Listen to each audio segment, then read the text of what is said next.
Hey guys, want to do a video today about character.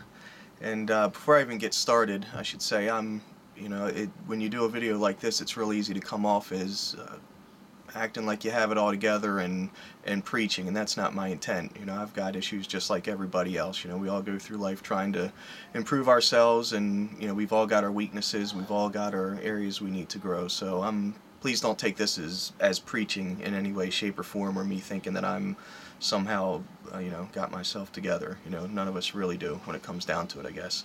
But I've been thinking a lot about character recently, mainly because the place I work, there's such a lack thereof.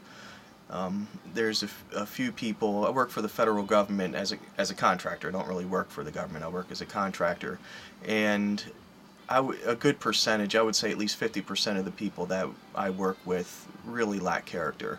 These are people that are out for themselves. They stir up all kinds of drama. They are more than willing to throw the next guy under the bus if it gets them ahead. Bureaucratic yes men who lying is just it's just done every day. It's not even something they think twice about. It's just how they operate. Now, having said that, I should say there are some really great federal employees that I work with. Obviously, I'm not going to name any names, but there's some really outstanding people. But all that to say is I've been thinking a lot about character lately and how important it is, not only in leadership as it pertains to my work. I won't go there, but also when it comes to doing business. And you can have a successful business and still have character. You don't have to rip people off or fudge a little bit on your descriptions when it comes to eBay, things of that nature. And I think I'm going to do maybe a few videos on this in different areas where we can try to be people of character as we run our business. And so bear with me. I haven't even really thought it out yet. I'm just kind of thought it would be cool to do, so I figured I'd do a quick video just to start it off here. And the first thing that popped into my mind is being somebody I'll try not to get too biblical. I'm a Christian guy, so it's easy for me to go down that road, and I know a lot of people aren't Christians, so I'll try to keep this as neutral as possible so I don't offend people or stir up that whole nest of Christian, non-Christian. That's really getting old on YouTube. But I think we should be peacemakers. We should be the people who de-escalate, if that's even a word, instead of escalating conflict. And on eBay, it's so easy to do because that is escalate conflict, because there's no real personal interaction. It's all emails.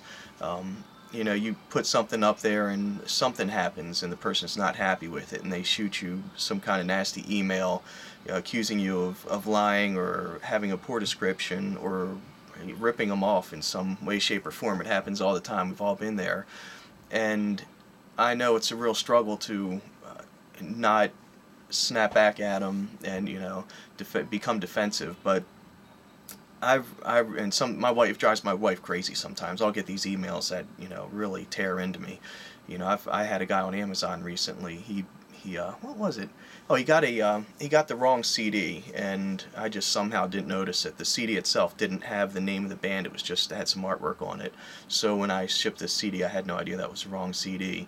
And he got the CD, and despite my good feedback on Amazon, he sent me an email just ripping me apart about how I'm a liar, I'm a rip-off artist, and I scam people by sending bad CDs that don't match the case, which is, if you think about it and apply any kind of real logic to it, it's utterly absurd. I mean, if I'm going to be a scam artist, I would probably do something a little more lucrative than selling $4 CDs and ripping people off. But he sent this scathing email about how I'm a liar, cursed me up and down in there. My wife saw it and she's like, "You need to light into him." And I didn't, of course. I sent back this really super nice email. Long story short, everything was smoothed over. About 2 years, oh heck, it's been longer than that. It's been about 5 years ago. I sent some items to Brazil, I think it was. It was another CD, but this time off of eBay. And I hate shipping to Brazil. You got a 50-50 shot of your package disappearing. It's just weird that way. Well, this guy didn't get his package, and he, same thing. Lit me up about how I'm not running an honest business and ripping people off and yada yada yada. Left me negative feedback. So I explained to him that it was sent. I can't even remember if I was doing tracking at that time, so I don't even know if I was printing labels or handwriting them at that time.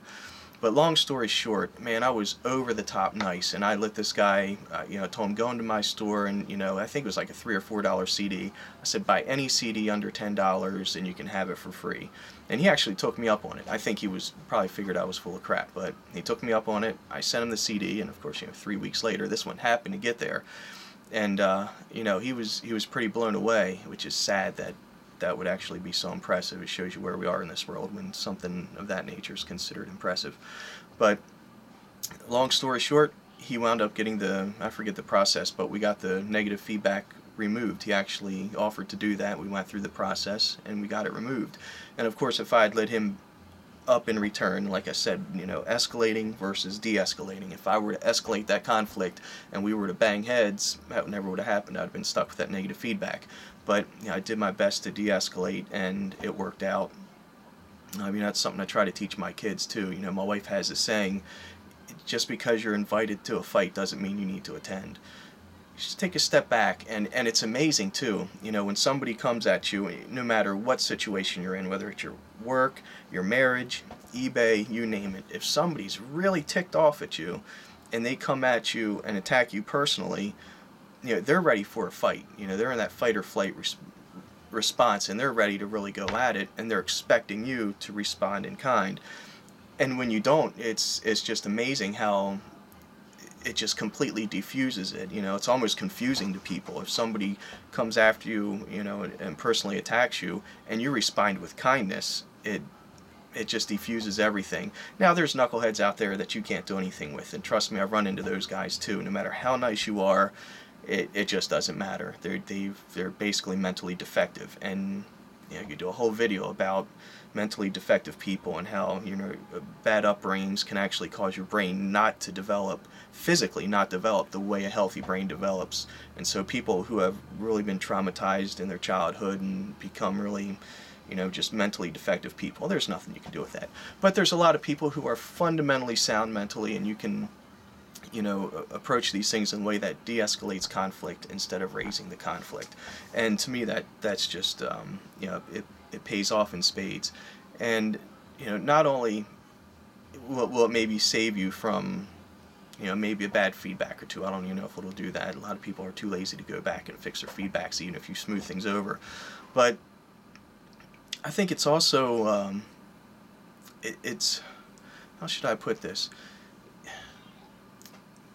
I try to look at it as, let's say you get that negative feedback and somebody just rips into you 100%, and you want to respond by doing the same thing, which I feel like doing that. Trust me, tons of times. I'm no super nice guy when it comes down to it. I really get irritated sometimes. But when you don't do that, well, let me put. Sorry, I'm rambling here. What I try to think about is what positive outcome can possibly come from you escalating conflict. If somebody sends you a nasty email on eBay, or whatever, you get an argument with your wife. My wife and I rarely do that. I'm really blessed. But let's say at work or something, somebody comes at you. If you really think about it logically and try to take your emotions completely out of it, there's typically not any positive consequences that can come out of escalating conflict. There's just none. And especially in today's day and age, when you have, who knows what kind of mentally unstable people out there, you tick off the wrong person, you may find up a week later this guy's on your front porch with a gun. You just don't know.